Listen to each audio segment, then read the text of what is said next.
Continuing into Unit 1, today we're going to do Section 1.2, which is Algebraic Expressions.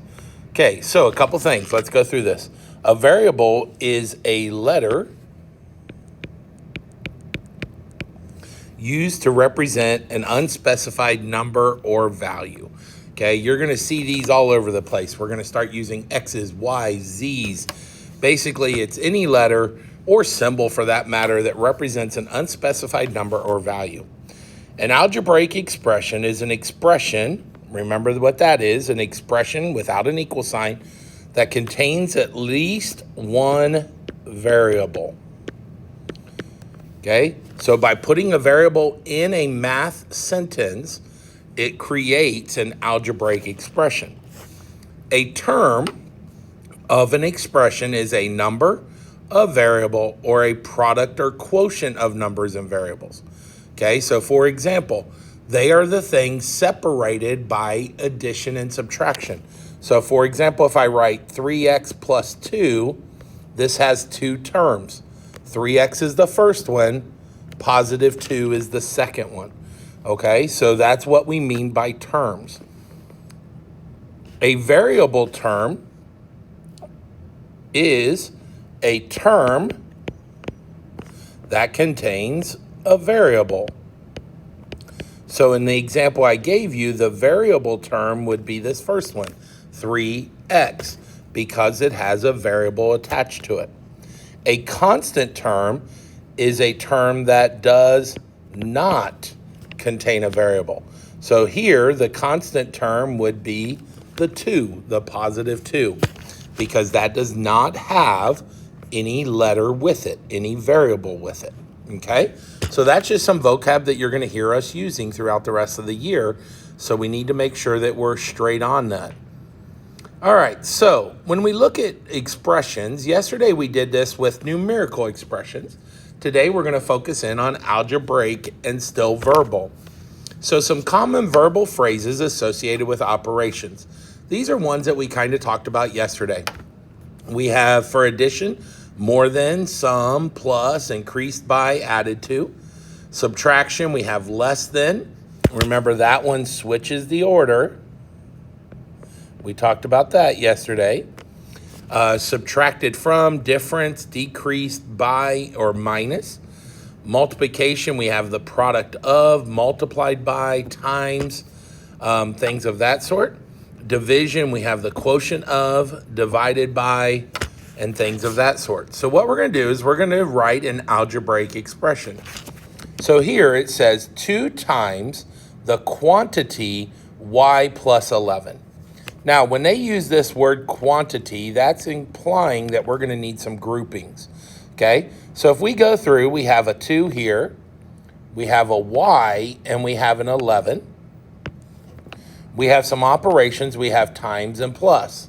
So when I go to write this then, what I have is I have 2 times the quantity of y plus 11. So we put the y plus 11 into groupings and we're going to multiply that by 2. Okay, let's try the next one. So when we look, I have my numbers, I have an n and I have a 5. Now there is another key word in here. I have increased, but I also have cubed. What does it mean to be cubed? What that means is you're going to take the number and raise it to the third power. Cubed means third power. Squared means second power. So now when we go to write this, we're going to go into the third power, increased, which means addition, by 5. And it would look like that. Okay? We can also go backwards, writing a verbal expression from an algebraic. Okay? So if we look at this, you don't have to get fancy with it. Just write what you're seeing. So here, I'm going to start with this first one. And it's going to say 5 times x cubed. Because it's raised to the third power, added to 2. And there would be my sentence. Okay? Now let's go to the next one. here I'm going to start off a to the fourth power plus, now this part here, I need to do that before I add it to a to the fourth. So I'm going to use that word quantity again. A to the fourth power plus the quantity of 6 times b divided by 7. Okay? And that's what that looks like. A verbal expression. You're just using the simple words that mean addition, subtraction, multiplication, division. Okay? All right. Next thing. How do we evaluate these then? Yesterday, you'll remember in section 1.1, we talked about order of operations. Well, we're not getting rid of that, but now we're going to evaluate an algebraic expression. In order to evaluate an algebraic expression, what we're going to use is this thing called the substitution property. The substitution property allows us to take a letter out and replace it with a number or value that it represents. Kind of like if you went to the store and you were buying some candy. You know, the store says that that candy is worth $1. So when you give them your dollar, they will give you that candy. Okay, that's substitution. You're trading $1 for some candy. Same thing here. If I tell you that x is 5, I can take the x out of a problem and put the 5 in its place. That's the same thing. So how do we evaluate these? Here it is. Step 1, you're going to substitute the value for the variables.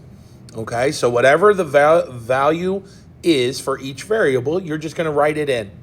Then you're going to simplify using that order of operations. All right, so here we go. Let's try this first one. So the first one says xy plus z. So what I'm going to do is I'm going to take the 4, put it in its place. So x is 4, y is -2, and z is 5. Okay? Now, order of operations would say we need to do this multiplication first. So 4 times -2 is -8 plus 5. Now we add those together. So -8 plus 5, my signs are not the same. So I'm really subtracting. The 8's bigger, so it keeps its sign. And that would get us a -3. Next problem.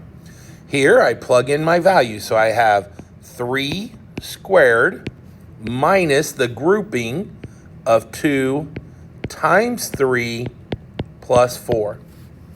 Okay, order of operations would say we need to do this grouping stuff first. So I'm going to start off and I'm going to say, great, 3 squared minus, the first thing I need to do is this multiplication inside the grouping, which is 6 plus 4.